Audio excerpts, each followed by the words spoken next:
And no matter how you ask them, that's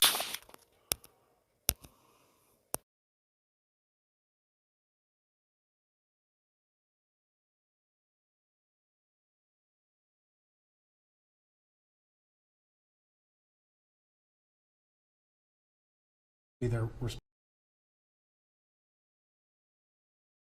He said, well, I guess if I'm not allowed to, I wouldn't talk about it.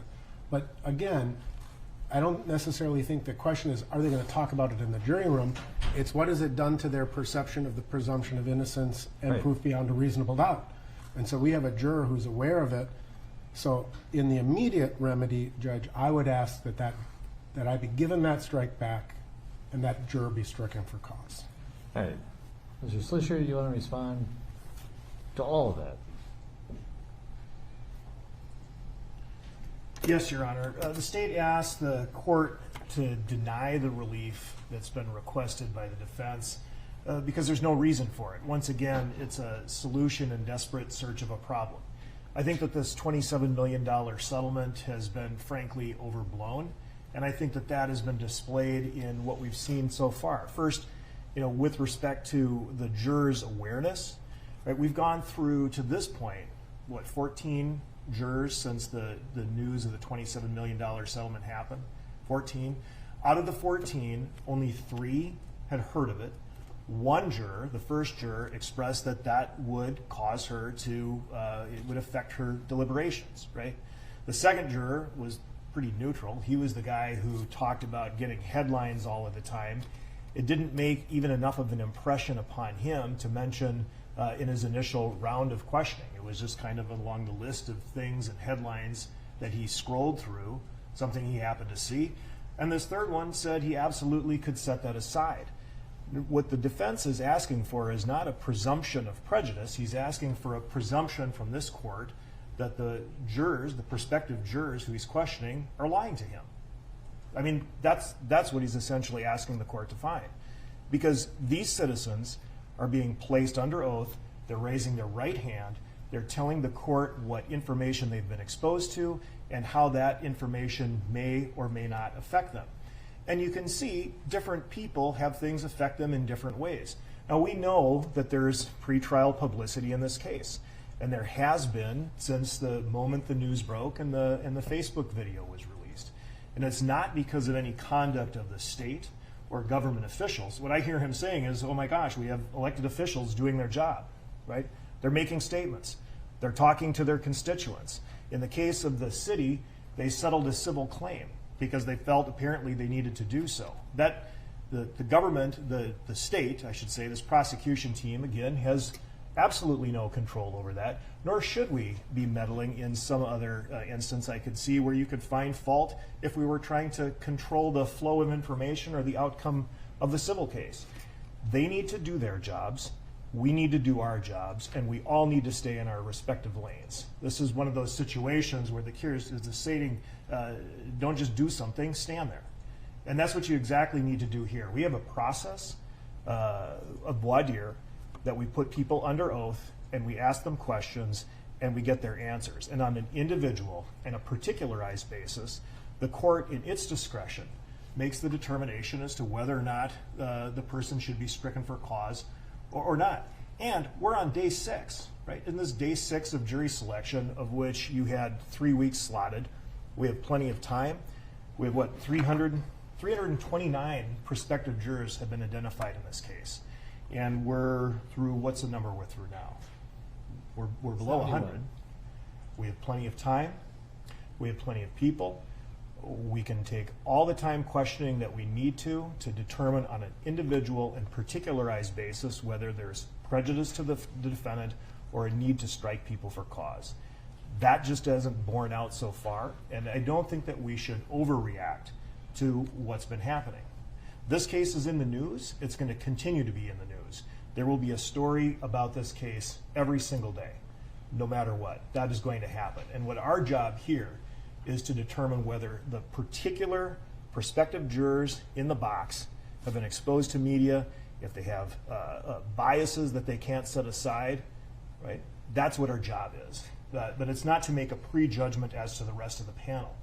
As to the last juror, The defendant doesn't need a strike back in that particular instance because the juror did not demonstrate any reason to strike him for cause. He stated, and it was a considered opinion, and you saw him, right? I mean, you're observing him as he's talking. I understand he was masked that whole time, but the sincerity with which and the contemplativeness with which he gave his answer that, you know, I could set that aside because that's my job, because that's my duty, and that's what I would do. And this particular juror is the one who would know a little bit about that, having previously deployed as a member of the Minnesota National Guard and knowing that sometimes things are hard, but you're supposed to do it, so you do it anyway. He stated that under oath. There is no reason to disbelieve him, and the court should deny the defendant's relief.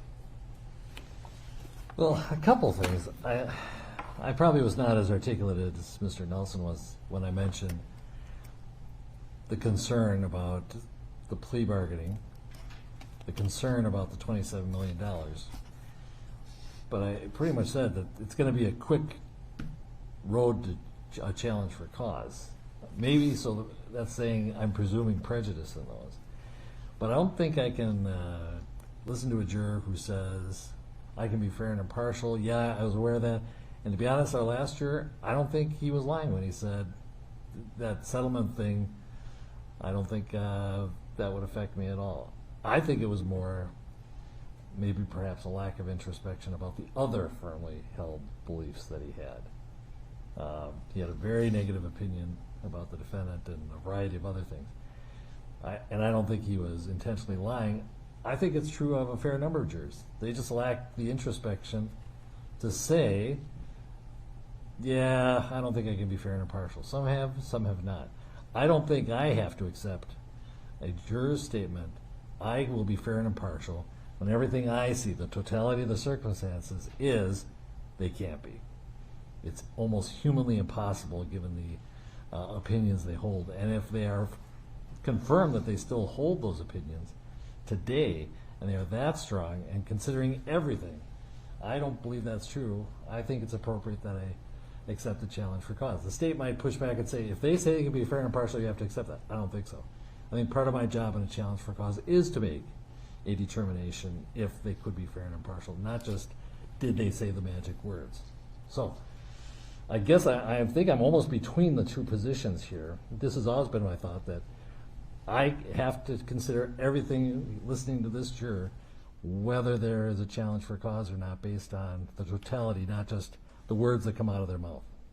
Those are important, obviously. And if they say, I can't be fair and impartial, that's hard to say the reverse. And say, oh no, you can be, and sit on the jury. I mean, that's playing with fire. I agree with you, Your Honor. I mean, the Court of Appeals, the appellate authority is very clear that you are in a position to look at the record as a whole, the totality, and make that determination on an individual and particularized basis whether or not you believe a cause challenge should be granted or not. And I think that's perfectly appropriate. I think you've stated exactly what the law is and what the process should be, and continue to be, and has been. And I think, if I could just comment on the two issues that we have currently, there are more, but the two primary ones that are particularly pernicious here is the articles shortly before trial attributing the information to law enforcement officials about plea bargaining. That is particularly problematic, and I said so, because of its impact on the presumption of innocence. The $27 million settlement is unfortunate. It is something to consider. But let's face it, it's not just a legal decision. That's a political decision. And I think people realize that, and they realize that's not anybody in this room who's doing that. And so I think it is less problematic, but less problematic than the other articles that were out earlier.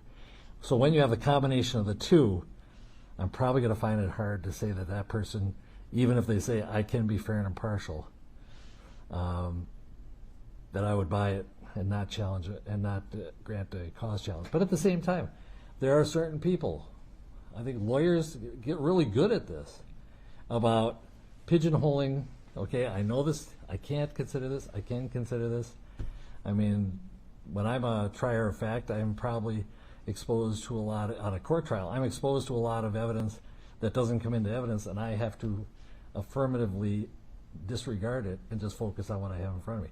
I think certain professions, most importantly lawyers, are trained to do that, and so I have a lawyer up here saying that, I'd probably be more likely to say, yeah, because you've had practice doing it. If I got somebody who still holds these opinions, I think it's a case-by-case basis, totality of the circumstances. I don't think I have the authority to presume prejudice. I'll tell you it is prejudicial.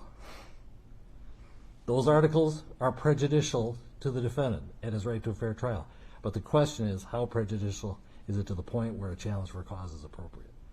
So I don't think so much a presumption as, I'm going to hear from him, I'm going to make a decision on the totality and go from there. And I'm not necessarily going to buy everything that comes out of a juror's mouth, because, and not because I'm saying they're lying. They may just be not very self-aware, and it's very clear that they are not self-aware. I think that's perfectly appropriate. I do want to just mention, you mentioned the third degree, the plea negotiations. Of all of the jurors we've examined so far, if my notes are accurate, we've had one state that they had any sort of awareness of that out of everyone, and that person was stricken for cause. Again, that's perfectly appropriate. We have a lot of jurors to go through. We have a lot of time to go through them, and that's the process that we can use to ensure this defendant a fair trial. All right, Mr. Nelson, anything else? Or? All right, I'm going to deny the request to reinstate a peremptory challenge, but your observations are noted, and I think they're actually consistent, but feel free to argue strenuously in certain cases, knowing that my standard is not, they said the magic words. Okay. Understood. All right, let's move forward then with the next juror. Is Juror 71. Juror 70, I believe, is the one who was postponed their service. They need to be the group. I don't think this group has done. Oh, that's right. We're back to it's the group. We need the group. All right. Thank you for reminding me.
Take any seat.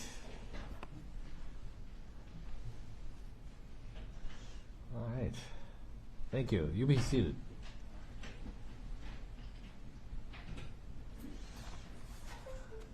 And I'm going to take this off so you can hear me for this part.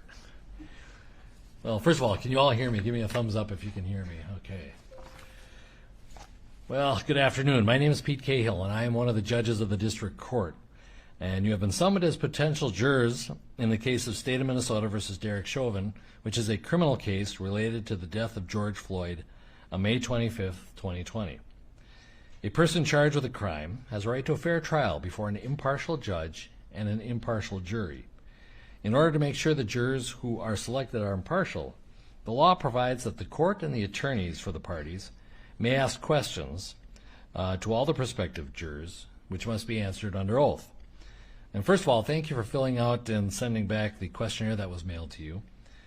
Your contribution to the important and serious matter at hand is best served by continuing to provide us with full and complete answers to the questions that you're going to be asked today.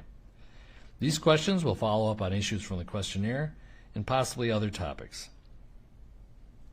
After the questioning is over, the attorneys will have the right to excuse some of you from service on this jury, and I may excuse others of you for what is called cause. In either case, it does not mean that you are not a fair person, and you should not take offense in being excused. Also, I ask that you not take any offense at any question that might be asked. We must pry, to some extent, in order to explore opinions you might hold and hear about experiences that you've had that might affect your ability to serve in this case. The defendant, Mr. Chauvin, has been charged with murder in the second degree and manslaughter in the second degree. Now, during the normal course of a trial, charges may be added or subtracted, but those are the charges as it stands.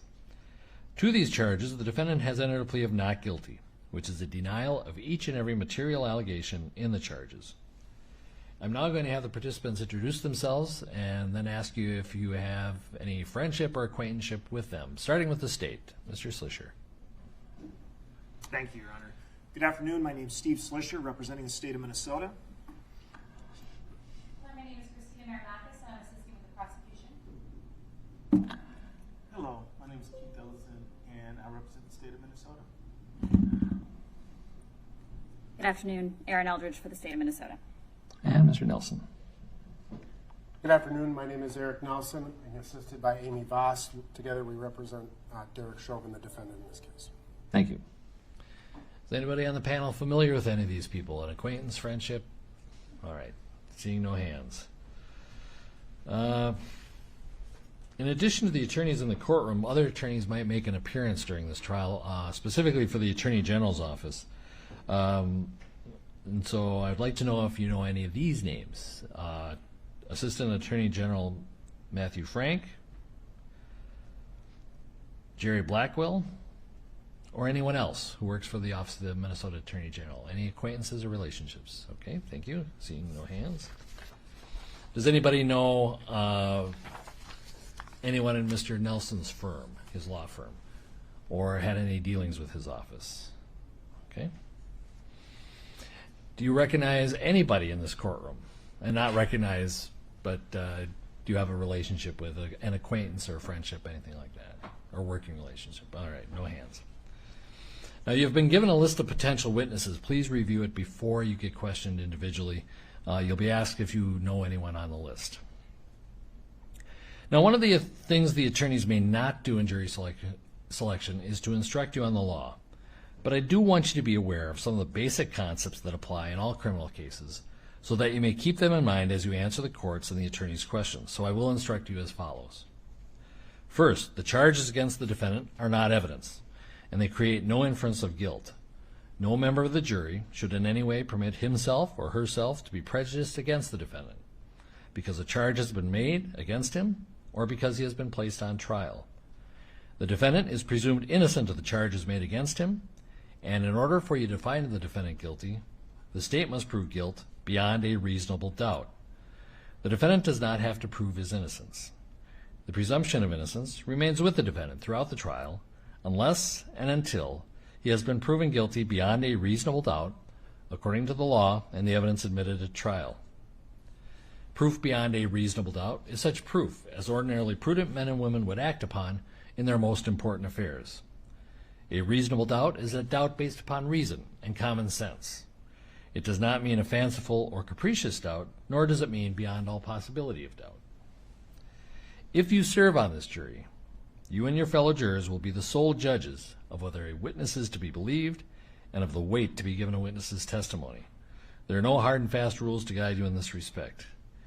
In determining believability and weight of testimony, jurors may take into consideration the witness's interest or lack of interest in the outcome of the case, relationship to the parties, the ability and opportunity to know, remember, and relate the facts, their manner, their age and experience, their frankness and sincerity or the lack thereof, the reasonableness or the unreasonableness of their testimony in light of all the other evidence in the case, and any other factors that bear on believability and weight.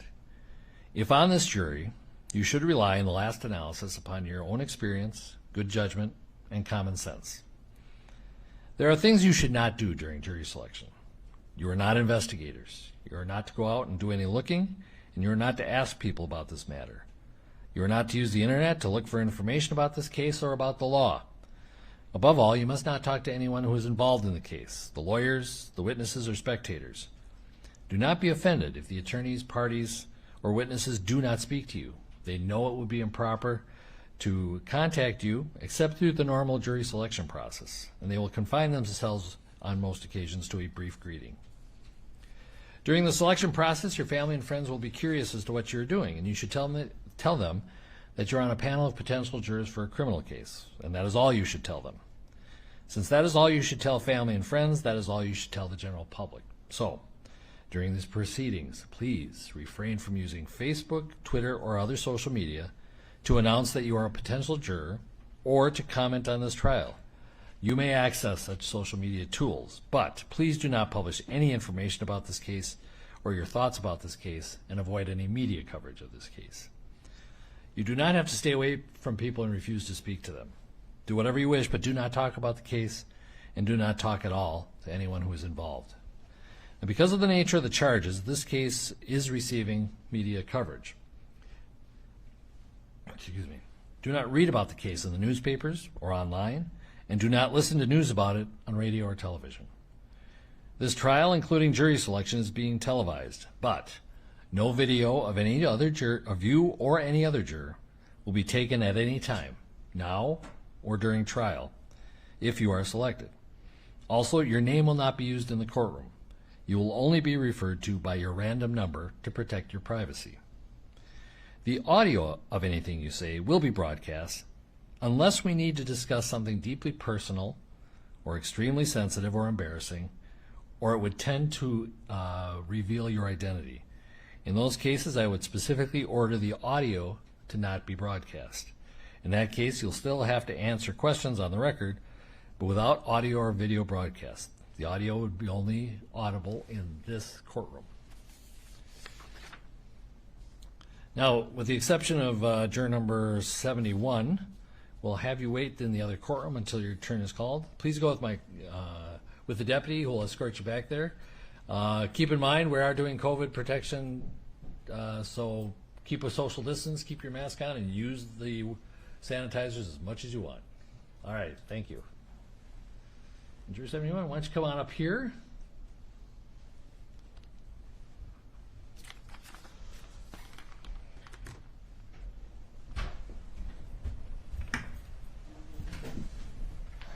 Good afternoon. You are juror 71, is that correct? Correct. All right. All right, my computer just went dark.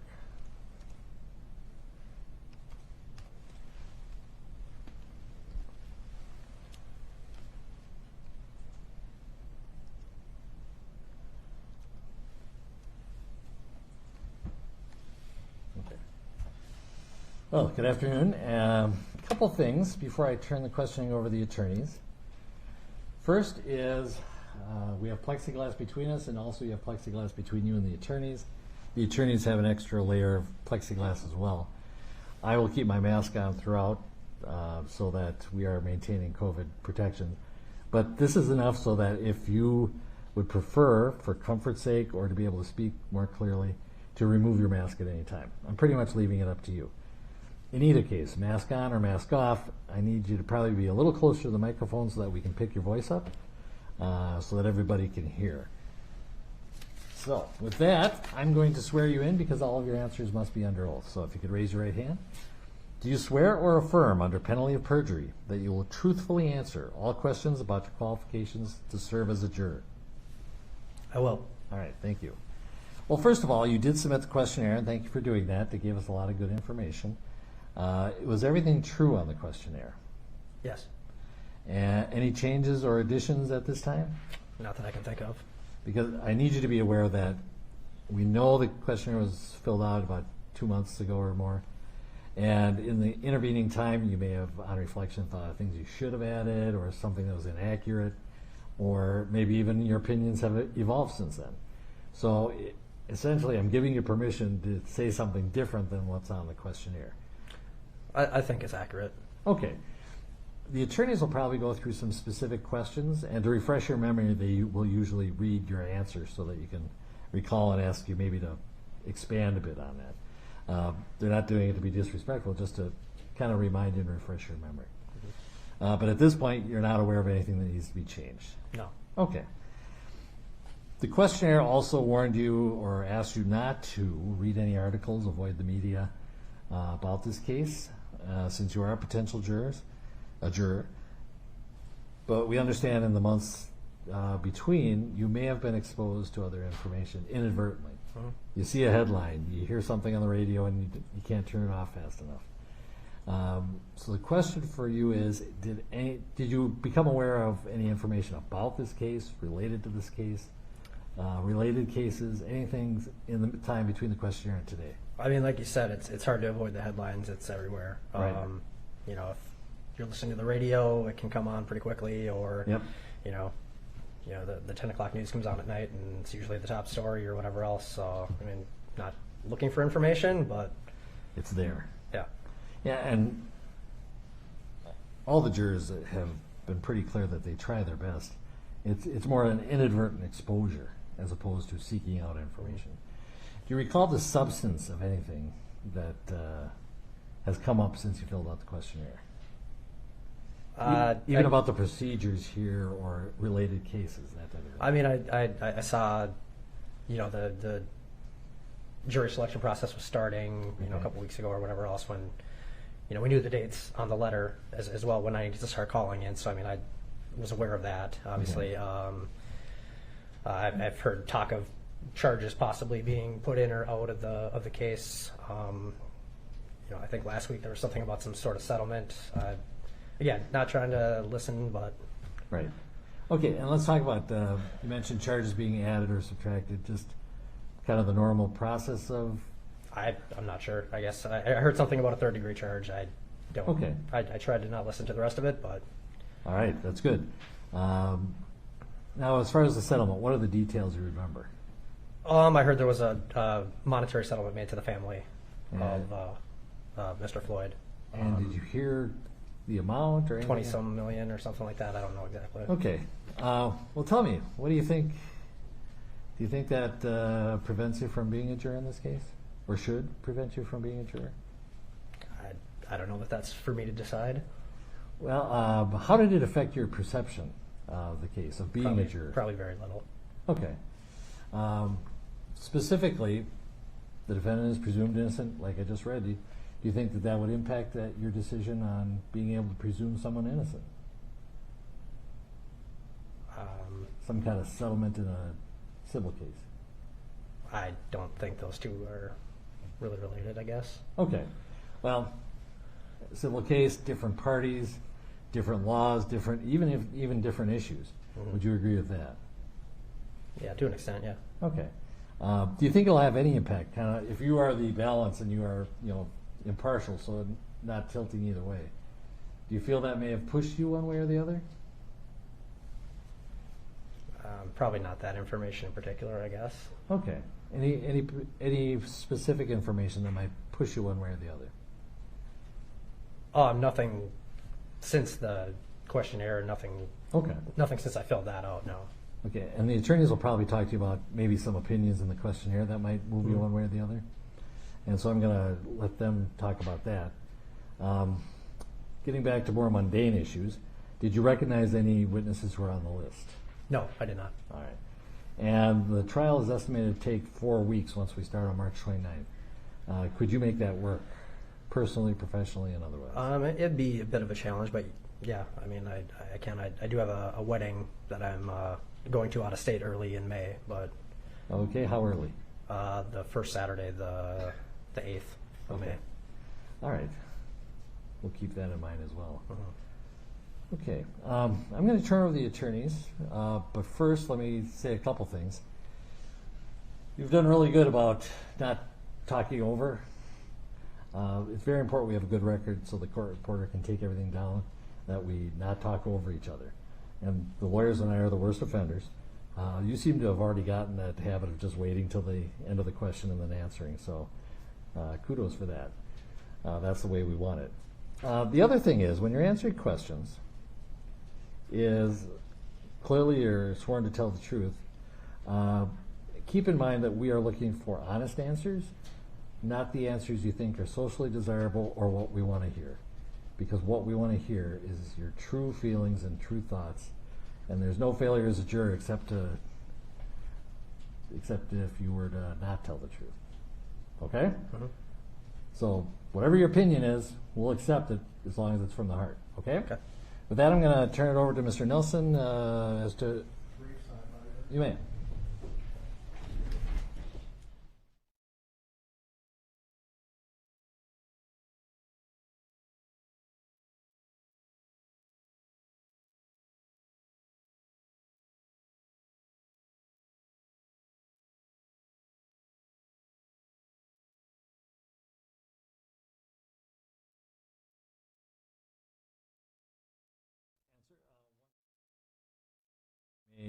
As I said, order the audio to be turned off so that it's just in this room. I think Mr. Nelson's going to ask you some other questions first, but at an appropriate time. And if we run past it and you think it's time for a more private conversation, let us know. But I think Mr. Nelson kind of knows when he's going to ask for that. Okay? Okay. All right. Good afternoon, sir. Good afternoon. Thank you for being here. Thank you for your patience so far today. I'm going to ask you just a series of kind of general questions and then to get to know you a little bit better, and then we'll move into some of your specific responses on the questionnaire, if that's okay. And again, as the judge indicated, we understand that this was filled out quite some time ago. I'll probably read you your responses and we can go from there, okay? No one's trying to trick you. Sound good? Okay. All right. One thing I would ask is just because my ears are a little bad and want to make sure I can hear you, okay? Sure. Thanks.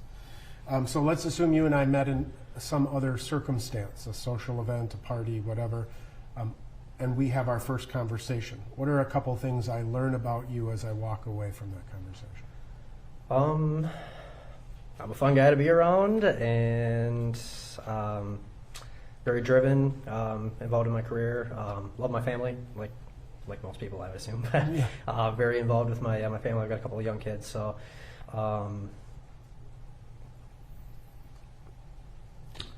other than that, big sports fan.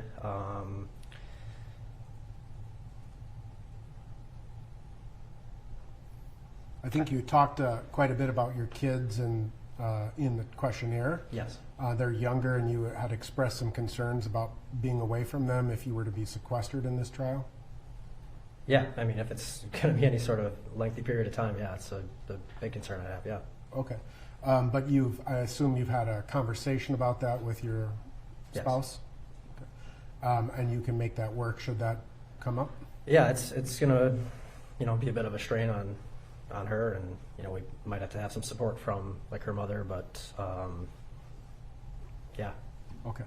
And I, again, we'll chat about some of those things when we get to your questionnaire. So when you received the questionnaire and you learned that you were a prospective juror in this case, what was your initial reaction? Wow.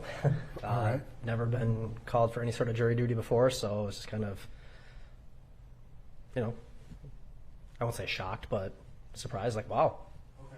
I was picked. And ultimately, when you came down, let me ask you, did you have concerns about like your personal safety, or did you have concerns about COVID-19, anything like that? Upon opening the letter? Yeah, upon learning that you would be a juror in this case. I mean, some concerns about my family's safety. I mean, I think this is, it's obviously a very publicized case, and there's, going to be a lot of people with an opinion one way or another on either side of whatever verdict. Would those people want to do harm to my family? I'd sure hope not, but I mean, yeah, it's in the back of my mind somewhere. Okay. When you came to the government center this afternoon and kind of saw the fortification that's been erected, did that help alleviate some of those concerns? I mean, I don't know that those were ever my concerns about coming in and out of the building and things like that. It's more what I need to be worried about my kids or my wife or my family at all, after this is all said and done, and, people find out, who was on the jury, and, whoever might have a motive to do something to somebody involved in it. I guess that would be my only real concern. Okay. And obviously you're not the first person that has expressed similar concerns. Can you set those aside, those concerns aside, and focus your attention on the evidence in this case? Yeah, I mean, like I said, it's going to be in the back of my head somewhere, but Okay. When you learned this afternoon that we are doing everything we can to protect your anonymity, did that alleviate some of those concerns? it makes me feel better. Yeah, I mean, I think it's important to, anybody that's going to be in this position to, not be in the public crosshair, so to speak. Sure. And if at some point your name were to be released publicly, how would that make you It feel? makes me feel a little uncomfortable. Okay. Can you think of a circumstance in your life where you've been called upon to resolve a conflict between two people? Yes. And how do you approach that situation? Generally, I want to talk to both people individually, get their version of whatever conflict or whatever had happened, and try to ask questions to both sides and really understand, what the problem is, and then, depending on what that is, maybe bring the two sides together, or try to help talk through with each person individually, I guess, depending on whatever situation it is. Okay. So as what I hear you saying is listen to both sides of the story, right? Yeah. What about talking to other third parties who may have seen Yeah, yours? definitely might be necessary. And what about looking for other information that may help resolve the conflict, other than just persons? Again, it probably depends on what conflict we're referring to, but yeah, I mean, if there's information available to help you make a good decision or the right decision, or to alleviate a conflict between two parties, or try to bring them back together, it's probably usually the ultimate goal is to bring the two sides back together. So, if it's a work situation, they can work together, or personal situation that they can be cordial to one another. Okay. Now, ultimately, you understand that your role as a juror is to resolve a conflict, right? Sure. And conflict in a broader sense in terms of the state of Minnesota and Mr. Chauvin, but also if you were a juror, you're one of 12 voices, and conflicts may emerge in the deliberation. Do you understand that? Sure. So, I mean, I know you've never been in this circumstance before, but how would you anticipate kind of dealing with that second problem, conflict within the jury deliberation room? I think it's similar. You need to understand what the conflict is. Why do people feel the way they do? Okay. Can you think of a circumstance in your life where you've been asked to decide if someone is telling the truth or not? I know it's a kind of a. I mean, I guess I don't know if that really ends up being the determinant. Like, if I'm thinking of a work situation, that's probably not going to determine anything one way or another if that person is being 100% truthful. But yeah, I mean, I think that's part of any fact-finding mission, or if you're going to hear two sides of a story. Well, I mean, there's always an opportunity that somebody might be being less than truthful, and kind of having that, just drawing on other experiences and knowledge of the situation and things like that to form your opinion if you think something is not true. Okay. Can you think of a situation in your life where you've been 100% certain you're right and you later learn that you're wrong? Yeah. Okay. How do you deal with that? Generally just gonna own that, hey, I was wrong. Okay. Hopefully I didn't say anything too harsh that I need to say I'm sorry for, but yeah, I mean, I can't think of any adult that hasn't thought that they were right about something and found out that they were wrong. So, Are you the type of person who's willing to re-examine his opinion? sure. I mean, if facts are presented, I'm listening. Yeah. Okay. Now, ultimately, your role as a juror is to be what's called a judge of the facts, what happened in this particular case. And at the end of the case, the judge is going to read you the law that applies to this case. And you have to kind of apply the facts to the law, okay? Would you be able to follow the law even if you thought it was wrong or should be changed? Yeah, I mean, the law's the law, right? But we all have to follow it. Okay. Now, I want to ask you a few questions kind of about your questionnaire. Again, I'll refresh your recollection based on some of your answers. Before I do that, I mean, do you think that you're the type of person who can look at the evidence that's presented in court and make a decision based on the evidence in court? I believe so. Okay. Do you think you can, or just that you would try, or? Yeah, I mean, if I'm put in a seat, I would do my best